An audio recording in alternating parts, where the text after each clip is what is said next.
Last episode ended on a green build that was lying, and on a question I deliberately left open. The class at the center of it had 100% line coverage and 100% branch coverage. I measured that with the standard tool and the report is on disk. The reply that code produced was still wrong. Coverage could not see the problem because coverage counts execution and nothing else, and I said so and stopped there.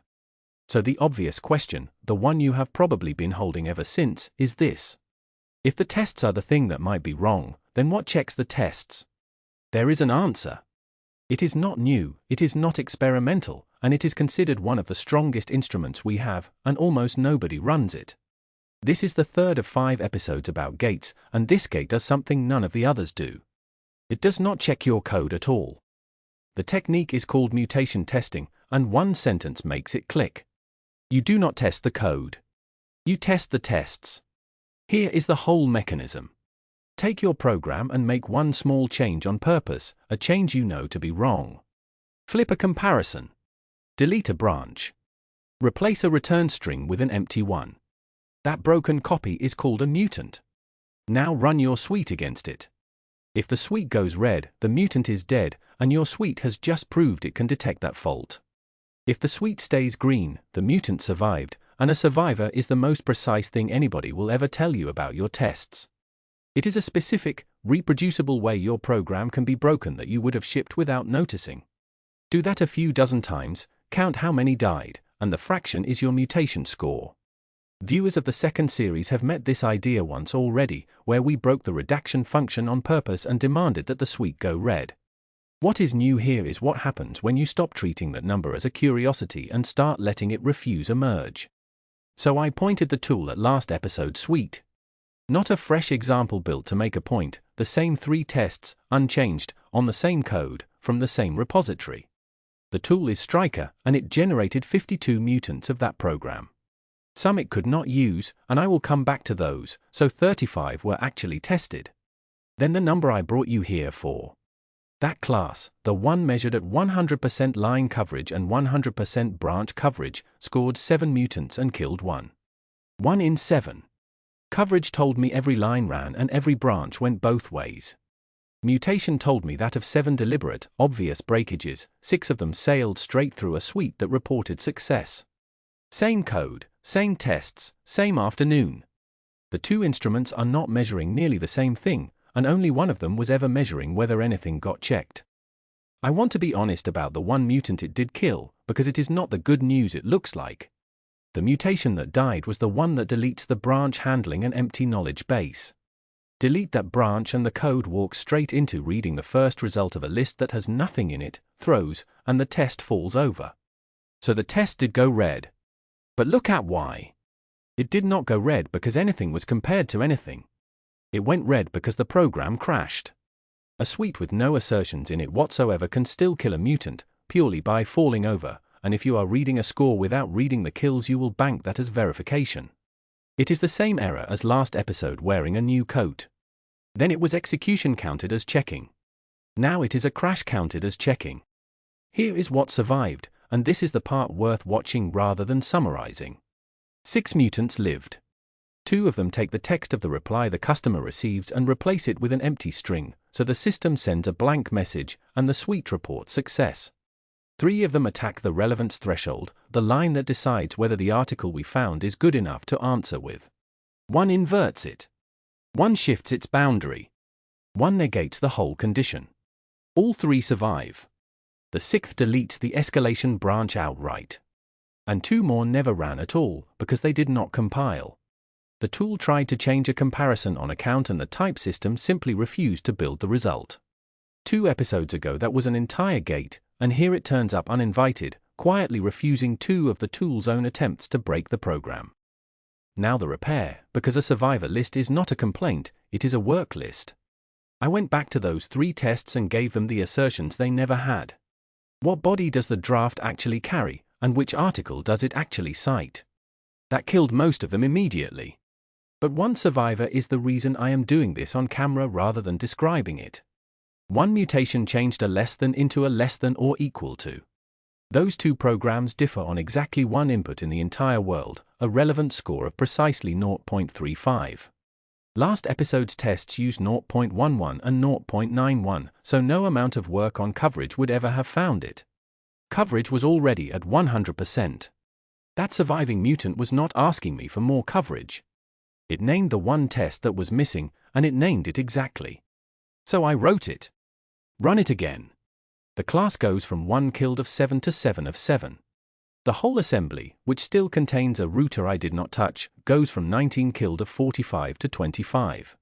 That 45 counts the 10 mutants that no test covers at all, which is the honest way to count them, because a mutant nothing ever runs is one nothing could ever have caught. And that is the gate. You pick a flaw, you wire it into the pipeline, and a change that drops the score below the flaw does not merge.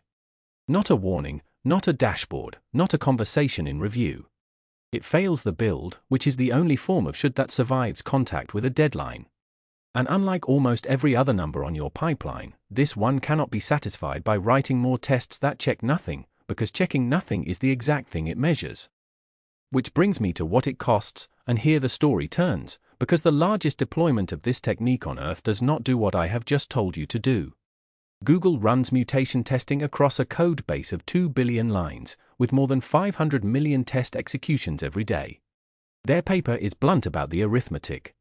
Computing the absolute mutation score for that code base at any fixed point is, in their words, infeasibly expensive, and computing the full score after each commit is impossible. So they do not compute it. Instead they mutate only the lines a change actually touched, at review time, throw away the mutants their heuristics judge unproductive, cap how many can appear, and surface the survivors to the reviewer as findings in the code review. Almost 17 million mutants, 2 million of them surfaced to human beings during review, more than 24,000 developers. Sit with what that means for the series this is. The strongest automated instrument in testing, deployed at the largest scale anybody has managed, is not a gate. It is a machine that manufactures evidence and hands it to a person to read. Meta went the other way, and inverted the problem. Their system generates the faults first, aimed at a specific concern, and then writes tests proven to catch them, which is Oracle construction at industrial scale. The numbers are worth the whole funnel. 10,795 classes. 31,677 mutants generated, of which 9,095 actually built and passed. 571 tests produced. And engineers accepted 73% of them. Now, that 73% gets quoted a great deal, so here is its denominator, because it is not the one most people assume. 191 of those 571 tests were ever put in front of a human being, and of those 191, 140 were accepted. 73% is a figure about the third that got reviewed. And in the same paper sits the sentence that ties this episode to the last one. Of the 571 tests, 277 would have been thrown away had they judged them by line coverage alone. Nearly half the value, invisible to the instrument most teams gate on. How is it gamed? The same way every gate is gamed, by aiming at the number instead of the thing. You can kill mutants without checking anything worth checking. Assert on everything the function touches, snapshot the entire output and compare it byte for byte, and your score climbs beautifully, because a test that pins every detail of the behavior a program already has will notice every change by construction. What you have built is not a better suite. It is a suite that fails whenever anybody changes anything, which teams then learn to update without reading, and now your tests are a ritual. The cost side is real too. Every mutant is a full run of the tests that touch it, so this is compute and wall clock, and it is why the honest deployments run it on the difference rather than the world. And now the thing I have been walking towards, which is my own repaired class. After the fix it scores 100% mutation and 100% coverage. The planted defect from last episode is still sitting in it. Untouched. Because one of the tests I just wrote asserts that when the builder decides an article does not answer the ticket, the draft cites that article anyway. It asserts the bug. I did not do that carelessly. I did it the way anybody does it under a score that wants raising, by reading the code and writing down what it does.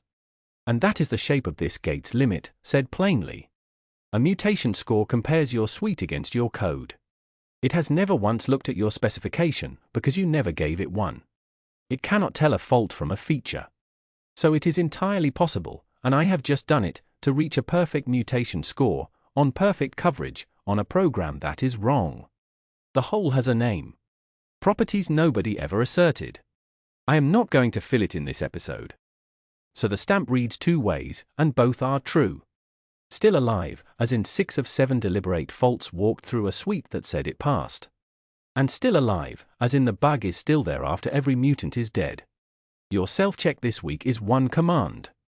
Run a mutation tool on your own suite, on one class you feel good about, and expect a number substantially below your coverage, because that gap is the honest measure of how much of your green is checking and how much is just running. Then read the survivors rather than the score, because the survivors are a work list and the score is only a headline. And hold on to what Google's deployment is actually telling us, because this series is asking who checks the code. The best instrument we have does not answer that question. It manufactures better evidence, faster, and then it hands that evidence to a human being. Which leaves the gap this episode could not close. Every gate so far compares your program to itself. Next episode we finally write down what the program is supposed to do, and check 10,000 cases against that instead.